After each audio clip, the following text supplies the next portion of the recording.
इस आज्ञा को पूरी करो, इस धरती पर तेरी इच्छा पूरी कर तेरी महिमा करो। प्रभु की स्तुति हो, प्रभु का धन्यवाद हो आज के इस दिन और समय। Dear friends, brothers and sisters, आप सबको प्रभु यीशु मसीह के नाम में शालोम।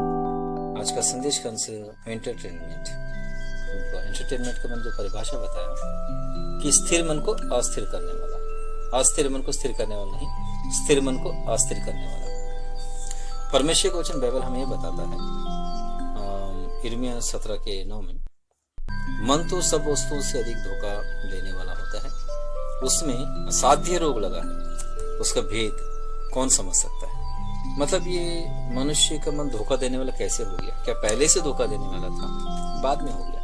ये पहले से धोखा देने वाला नहीं था मनुष्य का मन, पर मनुष्य का मन के साथ एंटरटेनमेंट होने लगा, मनोरंजन होने लगा, रंजित होने लगा, और करने वाला कोई और, हृदय के किसी के हृदय साथ खिलवाड़ जो होता है वो व्यक्ति और, तो उसका जो परिणाम वो व्यक्ति भोगता है जिसका हृदय विचलित होता है और उसका मन धीरे धीरे धोखेबाज होता जाता है। तो उन्हीं विषयों के आरंभ को हम देख रहे हैं।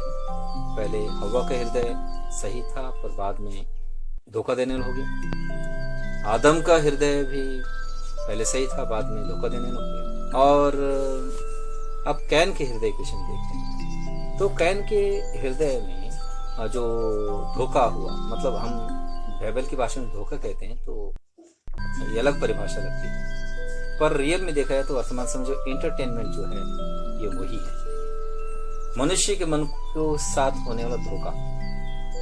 तो कैन का जो हृदय जो स्थिर था अस्थिर क्यों हुआ, उसका कारण क्या था? तो था अपवित्रता, बुराई, और उसका पेश करता कौन था?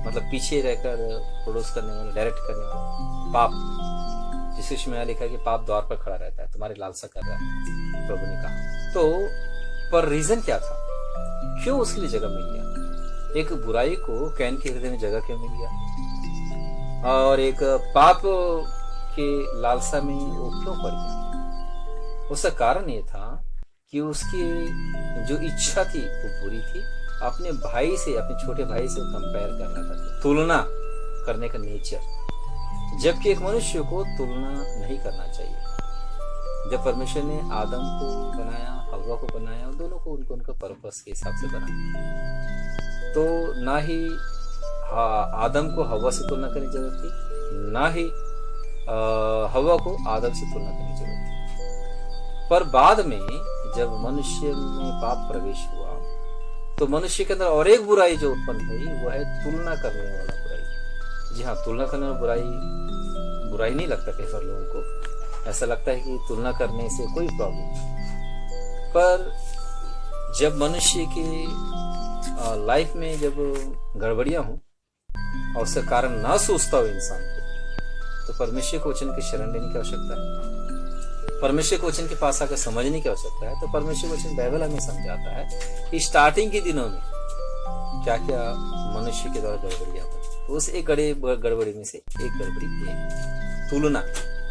कैन ने हाबिल से अपने आप को कंपेयर किया। हाबिल की भेंट परमेश्वर को अंगीकृत हुआ और कैन का भेंट परमेश्वर को अंगीकृत नहीं हुआ।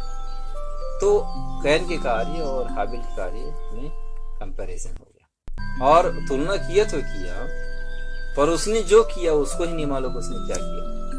मतलब उसका जो एक्शन क्या लिया, उसने सीधा जाकर उसने हाबिल का मर्डर कर दिया। तो उसको रिजल्ट में क्या मिला देखा जाए तो पाप की लालसा उसके प्रति प्रबल हो गई, और पाप के जकड़ में कैन बुरी तरह से पड़ गया। तो ऐसे समय में कैन जो किया उसके हिसाब से भी क्या वो सही था? हाबिल के भेंट परमेश्वर का अंगीकृत हुए, कैन के भेंट परमेश्वर का अंगीकृत नहीं हुए, तो उसे करना क्या चाहिए था? एक मनुष्य जो तुलना करता है किसी से, वो करता क्या है उसको नहीं मालूम, उसका रिजल्ट क्या निकलेगा नहीं मालूम। जरा सोचिए इस बात को। कैन ने हाबिल से तुलना किया, अपनी भेंट को से कैन हाबिल के भेंट को तुलना किया और हाबिल को ही नष्ट कर दिया, पर जिसका भेंट परमेश्वर को अंगीकृत हुआ था। तो क्या इसका मतलब निकलता है? और क्या परमेश्वर हाबिल के ना होने के कारण क्या कैन के भेंट को अंगीकार कर लेगा? ऐसा हो जाएगा? ऐसे भी नहीं। मतलब एक निरी कार्य था वो, जिसके द्वारा कैन के लिए कोई लाभ नहीं था और कैन के भेंट परमेश्वर को एक्सेप्टेबल नहीं होने वाले थे और कैन को उससे कोई भी फायदा नहीं था। सीधा सीधा बुराई का भलाई पर दावा, कंपैरिजन ये होता है। ध्यान रखिए इस बात को। कभी भी कंपेयर करते हैं किसी से अपने आप को या अपने कार्यों को, तो वहां पर बुराई को भलाई पर प्रबल करते हैं। उसके अलावा और कोई रीजन हो तो आप लोग सोच सकते हैं, पर परमेश्वर को वचन हमें जो बताता है उससे बड़ा रीजन कोई दूसरा नहीं है।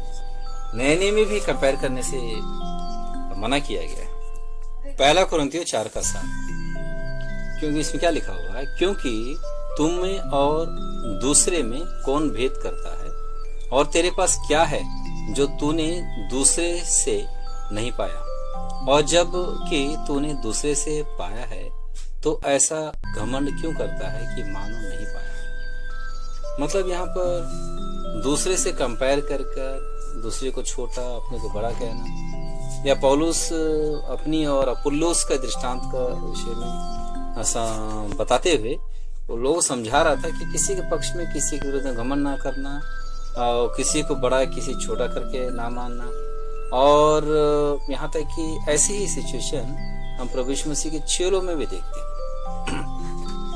वे चेले अपने आप कंपेयर करके आपस में सोचते हैं कि कौन बड़ा है कौन छोटा है।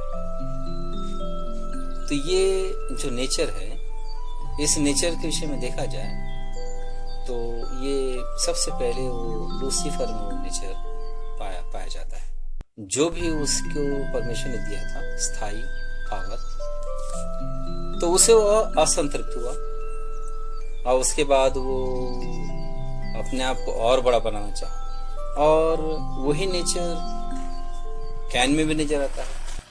कैन की जो लाइफ थी उससे वो असंतृप्त था, और परमेश्वर ने जब उसकी भेंट को अंगीकार नहीं किया तो उसे जानना चाहिए था कि आखिर परमेश्वर ने क्यों उसकी भेंट को अंगीकार नहीं किया, और जो भी कारण उसे पता चलता तो उसमें वो सुधार कर लेता, तो उसकी भेंट परमेश्वर को अंगीकृत हो सकती थी। अगर कैन का उद्देश्य यही था कि उसका भेंट भी हाबिल की भेंट के समान परमेश्वर को अंगीकृत हो जाए, पर वह उद्देश्य है करके नहीं पता चलता। Dear friends, brothers and sisters, मेरा कहना यह है, जब किसी की तुलना किसी से की जाती है, किसी कार्यों से किसी की तुलना की जाती है, किसी की सेवकाई से किसी की तुलना की जाती है, किसी प्रभुजन को किसी प्रभुजन से तुलना की जाता है, तो उसमें केवल बुराई ही उत्पन्न होगा। उसमें केवल बुराई के द्वारा भलाई को दबाने का काम ही होगा, मैं कहना चाह रहा हूँ। और इस विषय में मैं जब से उद्धार पाया हूँ, परमेश्वर के आत्मा में चिताऊं कई बार पाया हूँ। प्रभु ने जो मुझे समझाया है, ज्ञान दिया है, मैं इन्हीं उसी ज्ञान उसी समझ के अनुसार मैं आप लोग से कहता हूँ। इसलिए अपने जीवन को दूसरे से कंपेयर ना करें, अपने आत्मिक जीवन को दूसरे के आत्मिक से कंपेयर ना करें, और अपने कार्यों को दूसरे कार्यों से कंपेयर ना करें, अपनी सेवकाई को दूसरे सेवकाई से कंपेयर ना करें। जो सेवकाई करते हैं मैं उनके लिए कहता हूँ कि अपनी सेवकाई के विषय में किसी को हिसाब देने की जरूरत नहीं है। जिस प्रभु ने आपको सेवकाई दिया है उसी को आप हिसाब देने की आवश्यकता है। मैं भी खुद, मुझे जो प्रभु ने सेवकाई दिया है, इस सेवकाई का हिसाब मैं प्रभु को दूंगा, मैं किसी को मेरी सेवकाई का हिसाब देने की जरूरत नहीं। तो जब किसी को अपनी सेवकाई के हिसाब देने की जरूरत नहीं है तो कंपेयर करने की जरूरत नहीं है। हमें से हर एक के लिए जरूरत है कि हम परमेश्वर की दृष्टि में हम कैसे हैं, हमारे कार्य कैसे हैं, इसे चेक करें। और सही है तो प्रभु धन्यवाद करें, सही नहीं है तो सही कर ले, बस इतना ही जरूरत है। तब बुराई हम पर हावी नहीं हो सकता, बुराई को अवसर नहीं मिलेगा जैसे कैन पर मिला था, और पाप लालसा नहीं करेगा जैसे कैन पर किया था। आज के लिए बस इतना ही। प्रभु हम सबकी इस विषय में सहायता करें। आमीन। प्रभु तूने मुझे दिया, इस आज्ञा को पूरी करो। इस धरती पर तेरी इच्छा पूरी कर दे